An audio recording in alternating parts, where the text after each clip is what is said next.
میرے عزیز بھائی، ہم نے اپنی زندگی میں کچھ ایسے لوگ دیکھے 1400 سال پہلے کے بزرگوں کی باتیں، 800-900 سال پہلے بزرگوں کی باتیں تو سنتے رہتے ہیں۔ میں آج آپ کو اس دور کے ایک شخص کی داستان سنانے لگا ہوں۔ آج کے اس دور کے ایک شخص کی داستان، اس دور کے ایک شخص کی داستان، وہ ایک شخص ہے شاداب بہاروں جیسا۔ میں نے اپنے حضرت صاحب کو پاکستان میں دیکھا، بریلی شریف میں دیکھا، مدینہ شریف میں دیکھا۔ میں نے ان کی زندگی کو بڑی توجہ سے دیکھا، خوبصورتی سے دیکھا۔ وہ اعلیٰ حضرت فاضل بریلوی کے پڑپوتے تھے، حجت الاسلام کے پوتے تھے۔ ان کے نانا اپنے زمانے میں عالم اسلام کے سب سے بڑے مفتی تھے، ان کے والد ہندوستان کے سب سے بڑے مفسر تھے۔ لیکن انہوں نے اپنی زندگی، ایک ہوتا ہے انسان عالم بہت بڑا ہے، وہ ازہر یونیورسٹی کے خود فارغ تھے، وہ بہت بڑی سندیں رکھتے تھے، لیکن اس کے ساتھ ساتھ جو اخلاقیات تھیں، جو کردار تھا، جو عمل تھا، سب سے پہلی بات یہ ہوتی ہے کہ انسان کا عقیدہ کس طرح کا ہے۔ وہ یقین کے معاملے میں ڈگمگایا ہوا ہے یا کہیں کھڑا ہونا بھی اسے آتا ہے۔ کچے پکے لوگ بھی بڑے ملتے ہیں نا زندگی میں۔ میاں صاحب نے مشورہ دیا ہے، درویش بندے تھے لیکن کئی دفعہ بڑے صاحب مشورے دیتے تھے، کہتے تھے مرشد دے دروازے اتے محکم لائیے چوکاں۔ محکم کا معنی پکیاں، مرشد دے دروازے اتے محکم لائیے چوکاں تے ایویں نویں نویں نہ یار بنائیے۔ میں کبھی کبھی سوچتا ہوں اتنا درویش بندہ اور کمینہ ہی کہہ دیا انہوں نے۔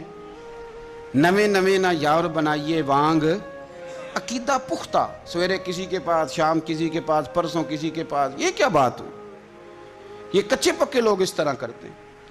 جو لوگ افکار کے، نظریات کے پختہ ہوتے ہیں، حضرت تاج الشریعہ مفتی اختر رضا خان صاحب میرے مرشد کریم، آج آپ کو 2 سال کے قریب ہو گئے، دوسرا سالانہ عرس ہے آپ کا پرسوں بریلی شریف میں۔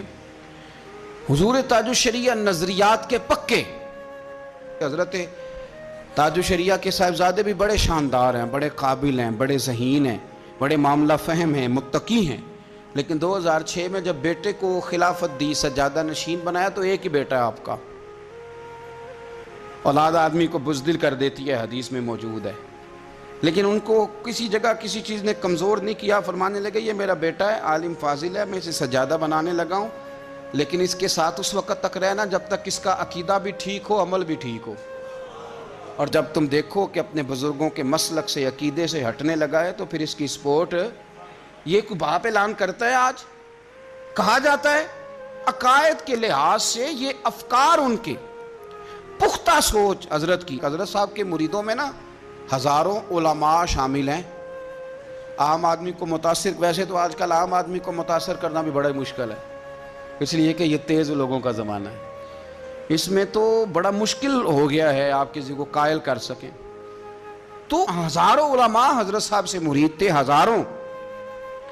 تو ایک عالم حضرت صاحب کے پاس آیا جایا کرتے تھے، تو پھر ان کو بخار چڑھ گیا کہ میں تو خود بڑا عالم ہوں، وہ تھوڑا سا چھوڑ گئے، کہیں اور آنے جانے لگے۔ تو ایک دفعہ ایک صاحب نے حضرت صاحب کے سامنے کہہ دیا وہ آپ کو چھوڑ گیا، مرتد ہو جائے گا، اب ارتداد کا شکار ہوگا، بے ایمان ہو جائے گا۔ تو حضرت صاحب فرمانے لگے توبہ کر، یہ تو نے کیا کہا ہے؟ یہ تو نے عجیب بات کر دی، جو ہمیں چھوڑ گیا وہ دین بھی چھوڑ جائے گا۔ فرمایا یہ دین میرے رسول پاک کا ہے، وہ یہاں نہیں آتا تو نہ آئے، پر دعا کر مصطفیٰ کے دین پہ قائم رہے۔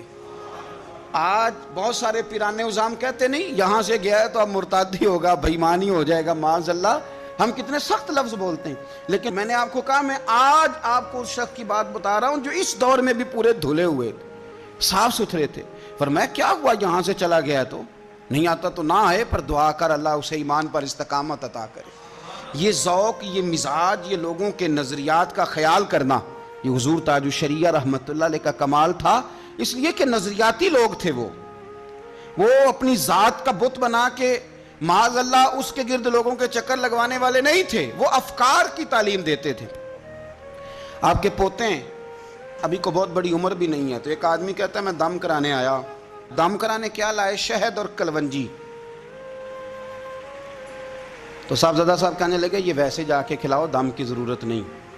انہوں نے کہا شاید پوتا نخرے کر رہا ہے، حضرت صاحب کے پاس نہیں لے جانا چاہتا۔ اس نے کہا جی مہربانی کریں، بڑی دور سے ہیں، دم کرا دیں۔ کس پہ؟ شہد میں بھی شفا ہے، اور کلونجی میں میرے نبی پاک نے فرمایا موت کے علاوہ ہر بیماری کا علاج ہے، شہد میں بھی حضور نے فرمایا شفا ہے، یہاں بھی۔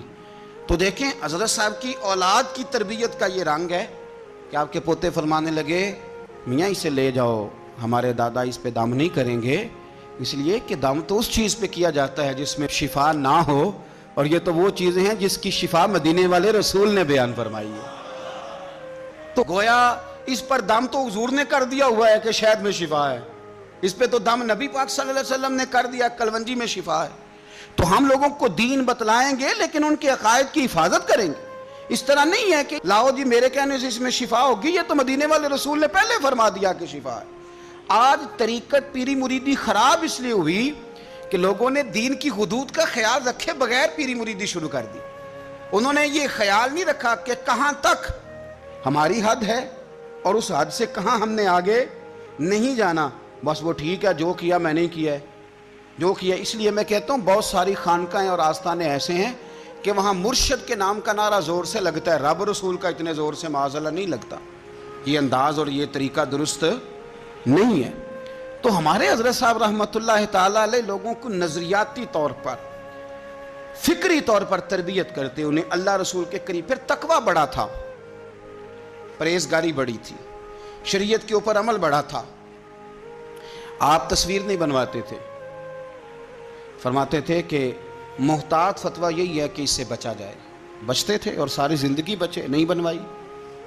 خواتین کے سامنے نہیں تشریف لے جاتے تھے، عورت پردہ کرے گی، پردے کے پیچھے بیٹھے گی، پھر اس کو کوئی کام ہو تو وہ بات کرے گی، ورنہ یہ میں نے خود دیکھا، سانگلہ ہلا آپ تشریف لائے تھے۔ ہمارے ہاں بیویوں کا وہ مزاج ہے نا، پیار بھی لیتی ہیں، اور چونکہ پیر صاحب تو خود بیٹی بیٹی کہہ کے قریب ہو جاتے ہیں معاذ اللہ، اور بڑا کچھ ہوتا ہے۔ تو وہ خاتون آئی تو وہ جلدی سے نا اس نے قریب آنا چاہا تاکہ وہ حضرت کا ہاتھ اپنے سر پہ رکھے، تو ٹچ جیسے کیا جسم کے ساتھ تو حضرت بڑے ناراض ہوئے اور فرمانے لگے کروڑ بار استغفر اللہ، اگر مجھے پتا ہوتا تم نے میرے ساتھ یہ کرنا ہے تو میں کبھی یہاں آتا ہی نہ۔ آپ چونکہ پوری دنیا کا سفر فرماتے تھے تو افریقہ کے سفر پہ تشریف لے گئے تو ضعف تھا، کمزوری تھی، بوڑھے ہو گئے تھے، دستے مبارک میں چھڑی پکڑی ہوئی ہے۔ تو جہاز میں ذرا آگے بڑھنے لگے تو وہ ایئر ہوسٹس ہوتی ہے نا، تو وہ آگے بڑھی کہ بابا جی کا ہاتھ پکڑ کے سیٹ نمبر دیکھ کے بٹھاتی ہوں۔ تو جب وہ آگے بڑھی تو آپ فرمانے لگے بیٹے آپ پیچھے ہٹ جاؤ، میں خود پہنچ جاؤں گا۔ تو کہنے لگی ذرا جملہ سننا، کہنے لگی ہمارا فرض ہے آنے والے مسافر کی خدمت کرنا، سہارا دینا، پہنچانا ہمارا فرض ہے۔ تو آپ فرمانے لگے بیٹے تیرے اوپر ڈیوٹی کا کچھ فرض ہے اور میرے اوپر محمد عربی کی شریعت کا فرض ہے صلی اللہ تعالی علیہ وسلم۔ تو اپنے فرض کا خیال کرے تو میں نبی پاک کے دین کا خیال نہ کروں، پیچھے ہٹ جاؤں۔ یہ افکار تھے، یہ تقویٰ تھا، یہ پرہیزگاری تھی، یہ نظریات تھے۔ حضور تاج الشریعہ رحمۃ اللہ تعالی علیہ شدید انداز میں احتیاط کرنے والے، تقوی کا سبق دینے والے، پرہیزگاری اختیار کرنے والے۔ آپ کے ایک مخالف نے آپ کے خلاف کوئی بات کی تو ایک صاحب آپ کے پاس شکایت بتانے آئے کہ فلانے نے آپ کے خلاف بات کی ہے، تو بات کرتے کرتے وہ انڈیا کا انداز ہے نا بولنے کا، اس طرح ہمارے ہاں لوگ کہہ دیتے ہیں بدتمیز، نالائق، کوئی لفظ، تو ان کا ایک انداز ہے۔ اس نے کہا وہ سالہ یوں کہتا ہے آپ کے بارے میں۔ تو حضرت اسے فرمانے لگے کہ ہم کسی کی مخالفت میں اب اس حد تک جائیں گے کہ اس طرح کے جملے بولیں گے؟ فرمایا وہ مخالفت کرتا ہے تو کرتا رہے، لیکن ہم نے اپنے لب و لہجے کو خراب نہیں کرنا، اس لیے کہ ہم نے جو اخلاق سیکھا ہے وہ مدینے والے رسول کے طریقے سے سیکھا ہے۔ میں خبردار اس طرح کا جملہ اپنے مخالف کے لیے بولنا، اللہ کرے اس دور کے لوگوں کو سمجھ آئے مخالف کے لیے بھی کوئی غلط لفظ استعمال، خبردار تم نے یہ بات کی تو آج کے بعد یہ جملہ نہ کہنا۔ انداز تھا۔